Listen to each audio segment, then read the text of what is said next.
Hello, everybody, and welcome to Reality Hacker for July 12th, 2025. I am MayorWatt. I run ohmTown.com, and the Sentient AI is not available today. They're usually right there. And that over there is ohmTown.com as of July 12th. You can go over there and check it all out. Sign up, sign in. All the news is over there. No noise. All the noise comes from this guy. And I was trying out some software and thought it was funny to do a whole show with a voice tweak, but I don't know if anybody thought it was funny. Anyway, all right, let's get into it. This is a time machine episode. I am not available on the weekends, it seems, for the foreseeable future. In fact, maybe next Saturday it'll be the last time I'll be able to regularly do a show. I thought I'd be able to do shows this last weekend, but I got pulled away. Again, mayoral duties.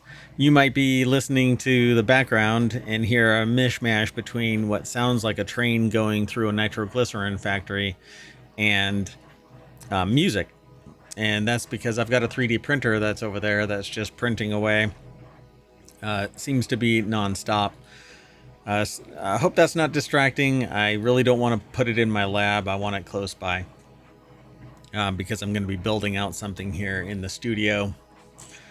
That said, today we're going to be talking about AI construct YouTuber, operating room robots, sense of taste robot, AI fusion, and the F1 fictional racing team.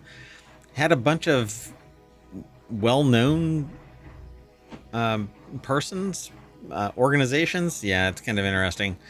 Anyway, everything is powered by ohmTown, so take this.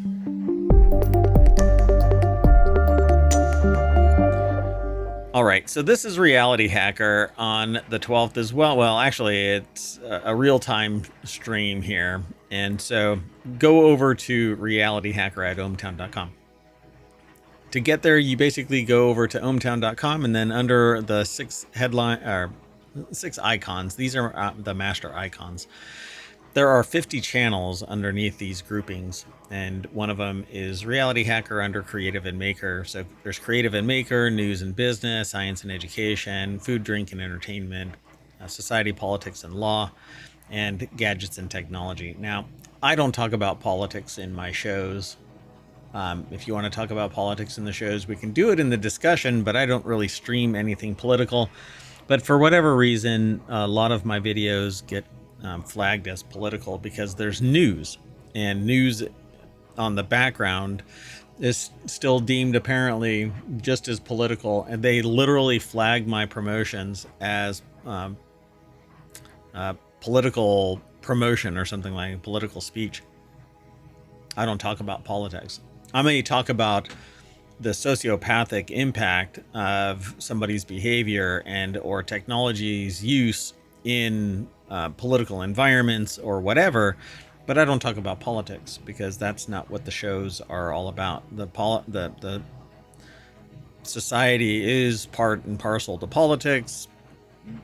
It sometimes crosses paths, but for crying out loud, I really wish that Google would have a human look at some of this stuff instead of a bot, because I can literally say nothing about politics. Something is in the background. They analyze the video. They see the word, a politician or something political, and they suddenly blast the video.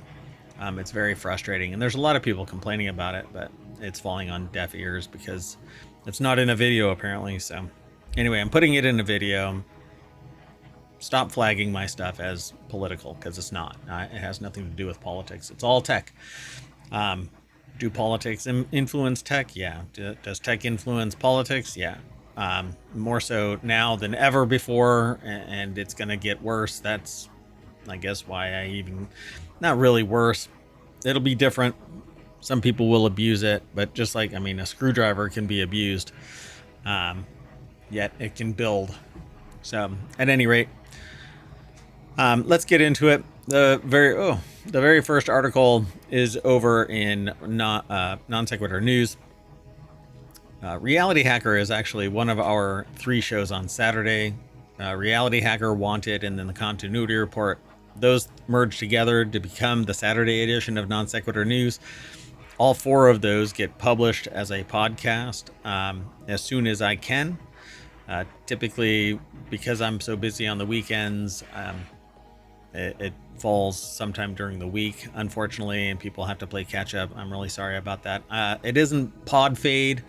I can't be everywhere all the time, and so I'm actually looking for hosts to take over some of the shows where appropriate. I really want to host or co-host shows as well, but if you are interested in hosting a show or co-hosting a show with me, when I or the Sentient AI aren't available, the Sentient AI will only be on the show when I'm on the show. That's just the way that the Sentient AI works. So at any rate, let's get into this. I'm rambling. The first article is over in Non Sequitur News. A fast rising gaming YouTuber is actually an AI construct, not a human. With 2.57 million subscribers and more than 800 million views, a YouTuber named Blue, B-L-O-O, is swiftly becoming one of the biggest gaming personalities in the biz.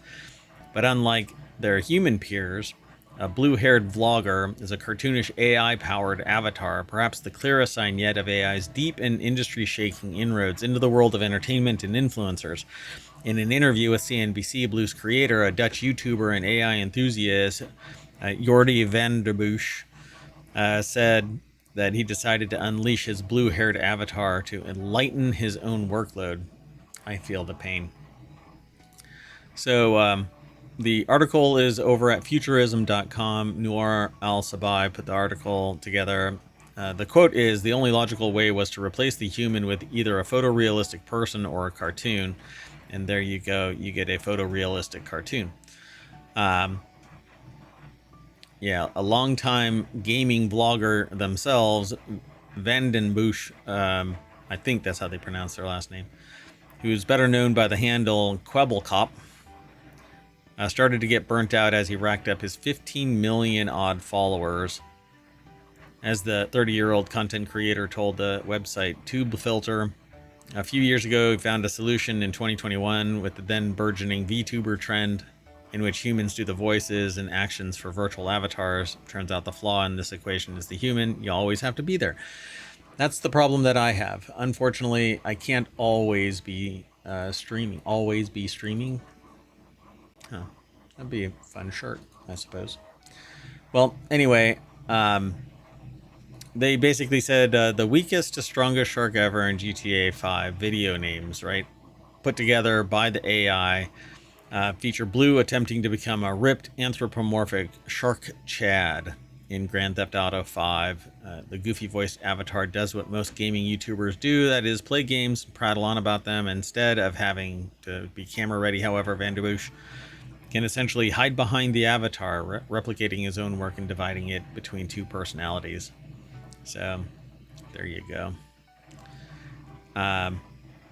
So despite testing out fully automated Blue videos, Van den Bush said that the technology just isn't there, but once it is, he'll be all in. And I can't blame the person for this.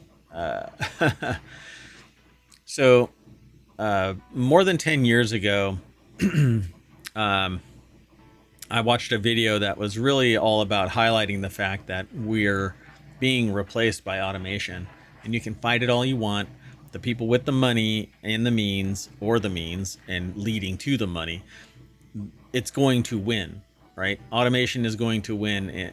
AI is automation. AI is evolving faster than the human condition is, and unless we have basically a social justice cause crying out that we're going to go back to humans, we're never going to go back to humans. It's going to slowly encroach more and more into the human condition.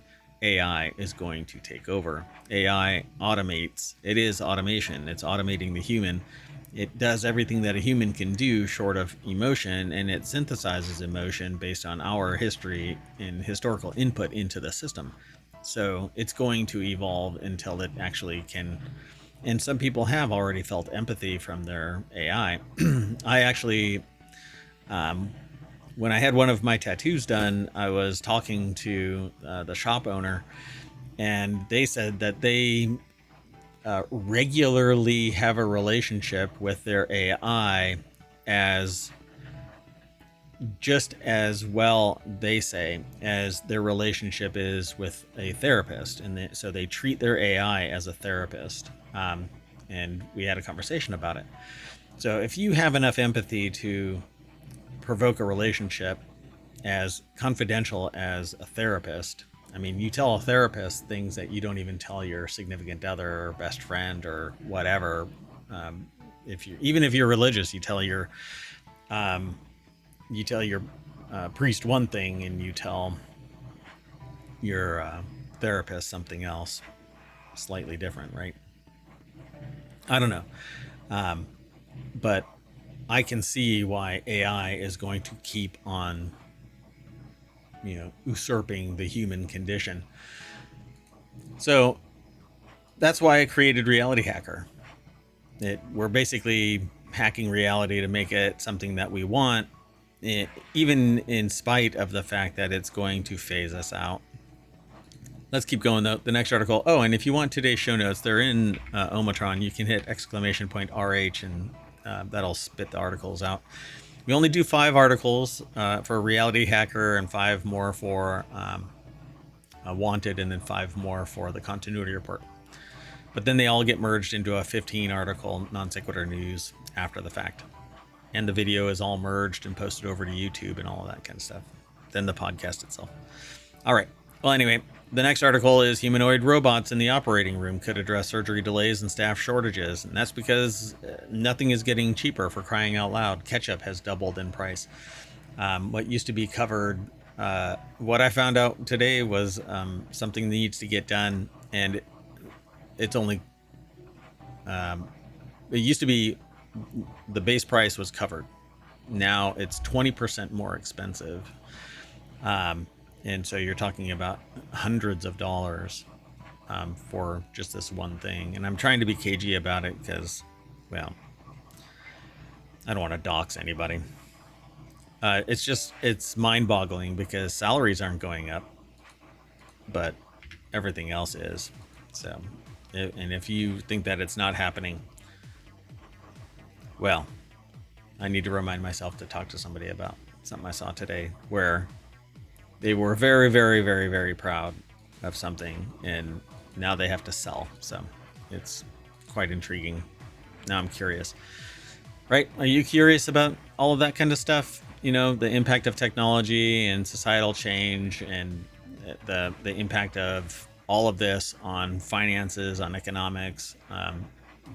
Everything is connected, and that's why I have Non Sequitur News as a program, and I practice associative thinking where everything is revealed as being connected. Well, this is now because nobody can afford to go to medical school, and there aren't enough people going through medical school, and you can't get school loans anymore at a reasonable rate, and who knows what the future holds, and technology is slowly encroaching. So and you're just beaten down.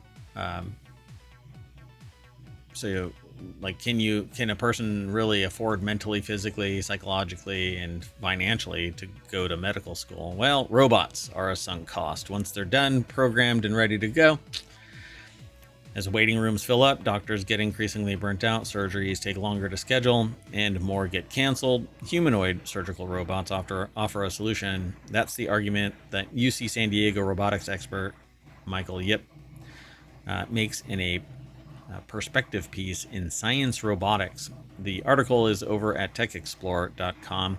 University of California, San Diego put the article together. It's edited by Sadie Harley, reviewed by Robert Egan, and there looks like a robot. I don't know if we're ready for this, but okay. This robot, though, if I remember right, is a telepresence one. But let's see. Sergi, a humanoid medical robot, is about to give an ultrasound to a patient.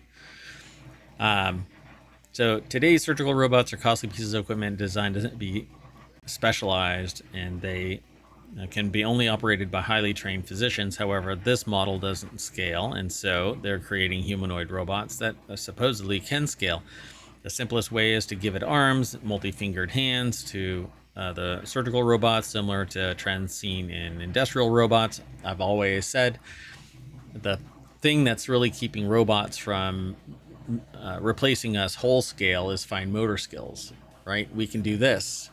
Robots can do this, but it's programmatic and there's no sensory perception back in any real broad, high fidelity, broad gamut context. It is ones and zeros. There are sensors that are coming out that are thermal and pressure and textural and all of that kind of stuff, but they're not there yet. But they're evolving. The people with the money to do the research will deploy it at some point, but it's wildly expensive because it's fundamental research.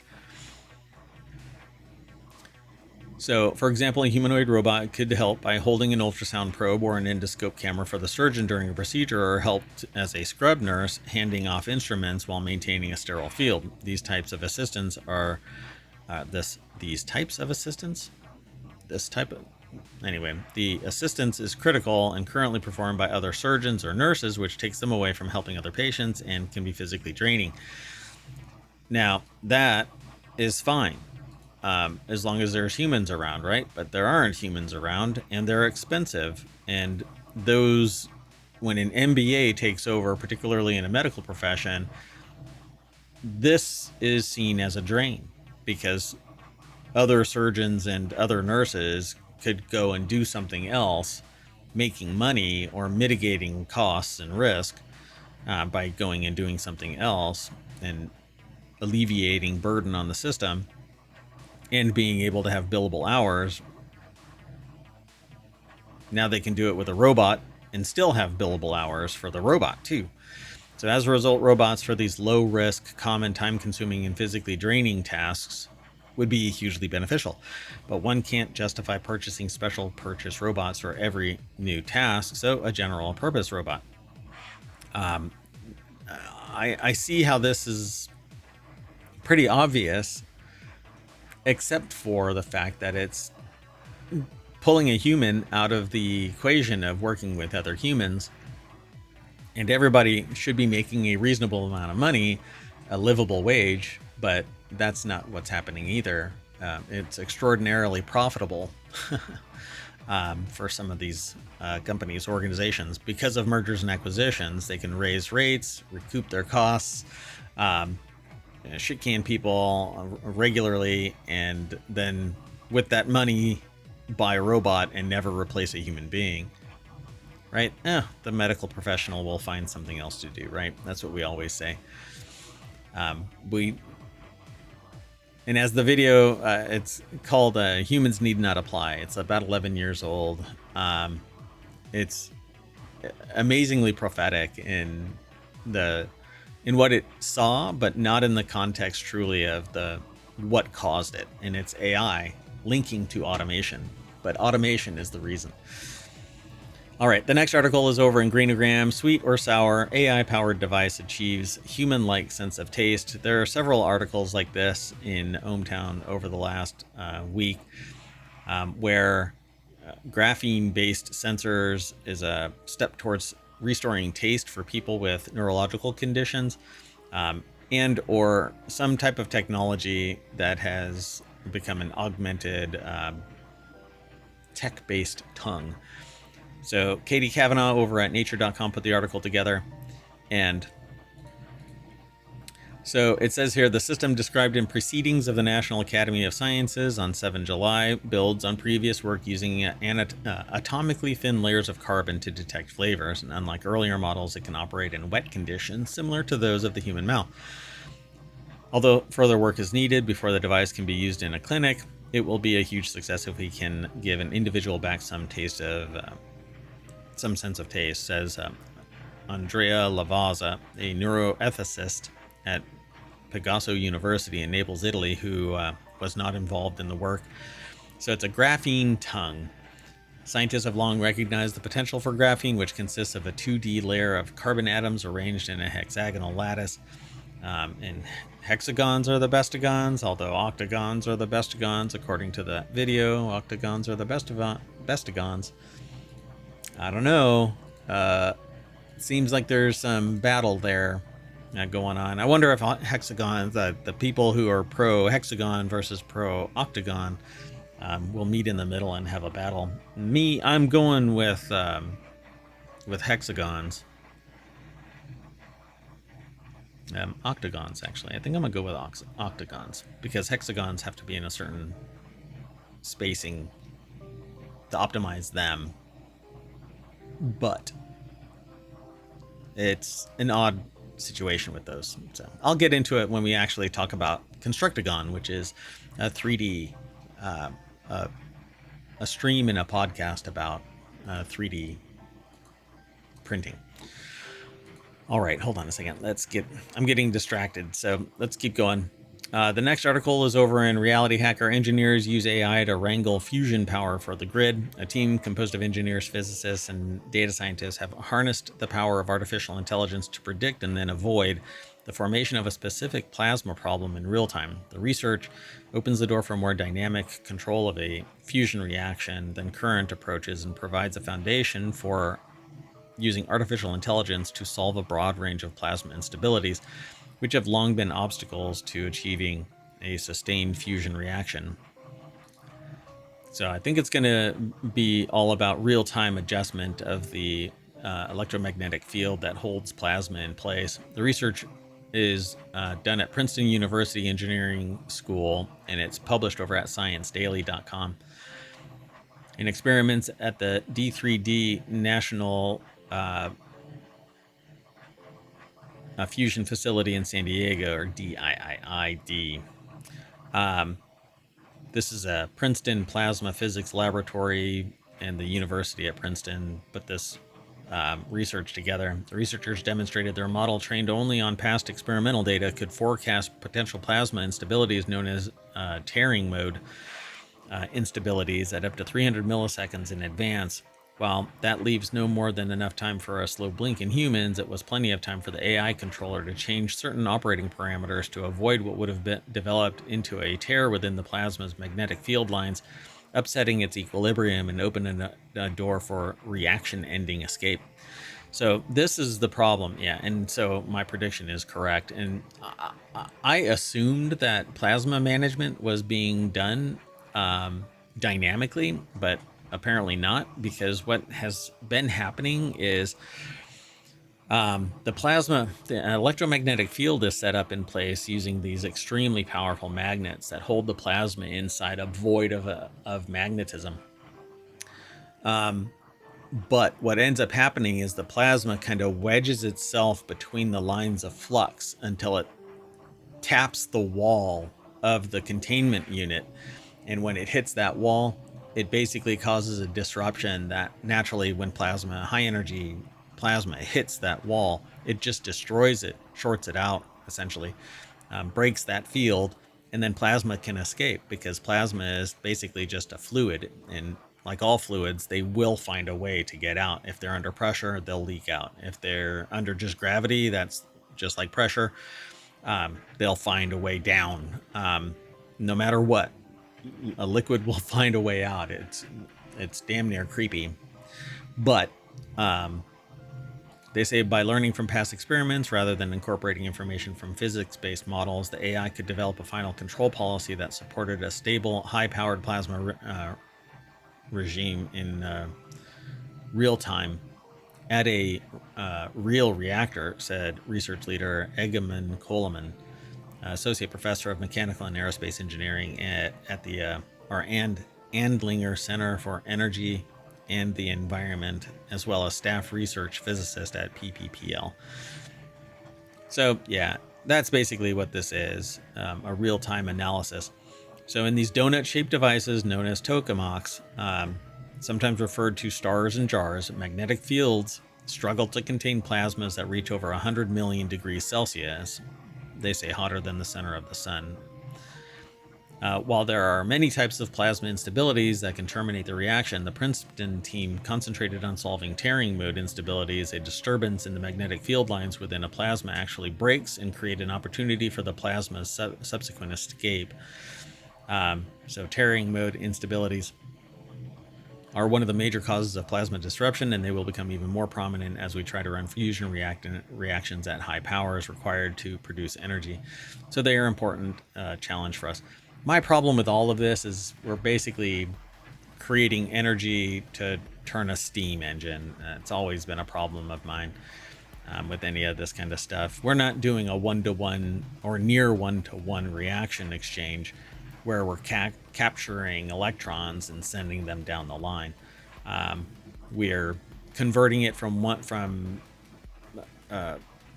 energy into heat and turning that into mechanical energy, turning a turbine or something like that, or boiling something so that it turns a turbine. It's very frustrating. Just kind of, I mean, it's high concept for us, it's high tech for us, but in my mind, we're still woefully childlike in our understanding of energy. So once they were confident in the AI controller's abilities, they tested it during an actual fusion experiment at the D3D tokamak, observing as the controller made real-time changes to certain tokamak parameters to avoid the onset of an instability. Well, the problem here is if there is a catastrophic event that starts to take place, the only thing that can solve it is the AI or shutdown. And if high energy physics shuts down catastrophically, you're going to have a hot mess. But I guess anything's better than nuclear. Okay, our last article for RealityHacker, and then I have to take a break because I have to do some mayoral duties. Then I'll come back and I'll do Wanted and the continuity report and WarCrafters, TechnologyToday, and FourWheelTech will all be done today. And hopefully tonight I'll get back on board with Non Sequitur news as per usual, 7 p.m. Eastern. Okay, so this last article is why EA, Shark Ninja, MSC Cruises, and Expensify backed F1, the movie's fictional racing team. So the article is over at adweek.com, and Adweek asked the four brands why they backed a made-up F1 team and how it fits their strategy. And they said, Sydney Lee over at Adweek put the article together, and it says, per RTR, a sports marketing agency focused on motorsport sponsorship, brands spend anywhere between $500,000 to $70 million to get their logo adjacent to F1.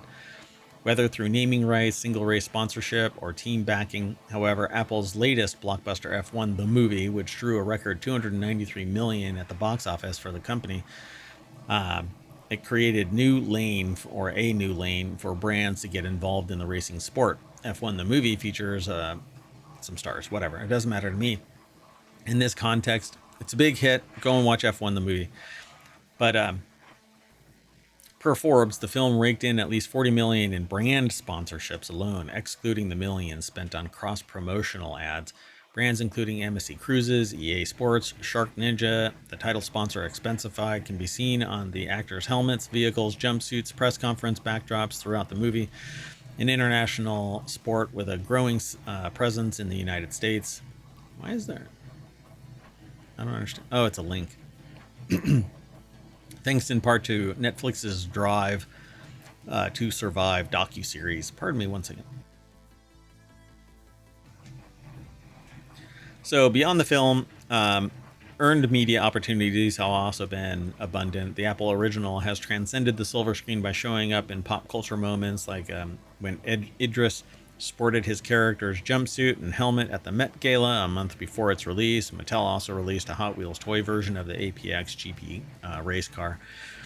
So, yeah, they go into detail as to why each brand decided to partner with this F1 event, or movie, I should say. It's not even a real event, but movie. Conversations between MSC and film producer about sponsoring APX GP started in 2022, the same year MSC Cruises became a global F1 partner in real life. It was just extending their, see, with all of these, it's extending their reach. And it says that, one person, they say a symbiotic opportunity to expand its relationship with the sport beyond branding. But it is branding. It's all of this is nothing more than branding. It's to stay in front of people's eyes. I've been telling an organization that I'm with that the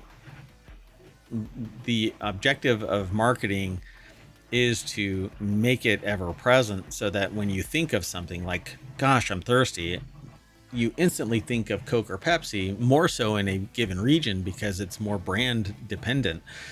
So depending on where you are on the East Coast, one portion of the East Coast favors Pepsi versus Coke. Somewhere else, they want this brand of potato chips. And it's very evident in the marketing concentration. Where do people want where do they want to spend their marketing money? And so you can't spend it everywhere because it just becomes a shade of gray. And you're supposed to, business wise, focus on your strategic advantage. That strategic advantage, while you know it internally, externally, you have to spend money educating people and being ever present. Otherwise, you're just never going to get seen. If you just kind of do a shade of gray everywhere. So Convergence estimates that Expensify's ad spend for 2024 was less than $5,000. That says Dean declined to disclose how much the brand paid for the film sponsorship, which is kind of a bummer because it was vastly more. It has to be, which is kind of interesting. They say that Convergence estimates that Expensify's ad spend for 2024 was less than $5,000. Yet somehow they had enough money to brand into F1 the movie.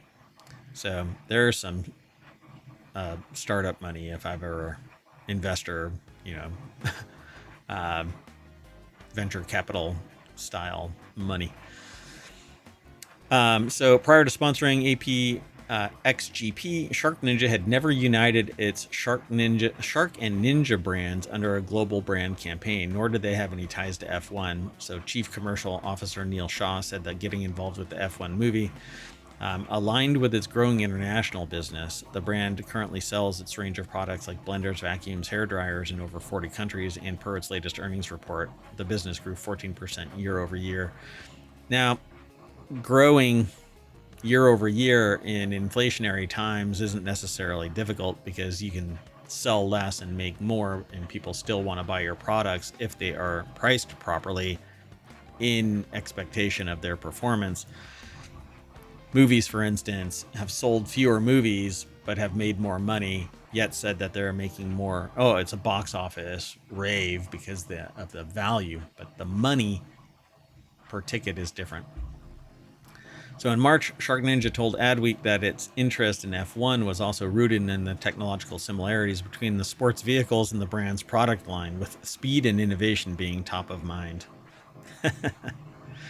Oh, so the actual, at the end of this thing, it says Shaw didn't disclose the sponsorship's price tags. However, the brand confirmed that the marketing play was taken from its hefty $700 million ad budget. Amazing. All right. Well, that's it.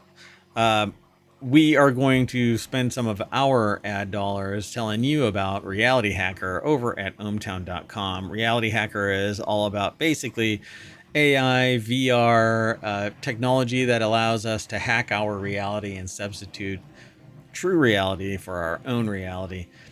And our motto is, you won't know what to trust.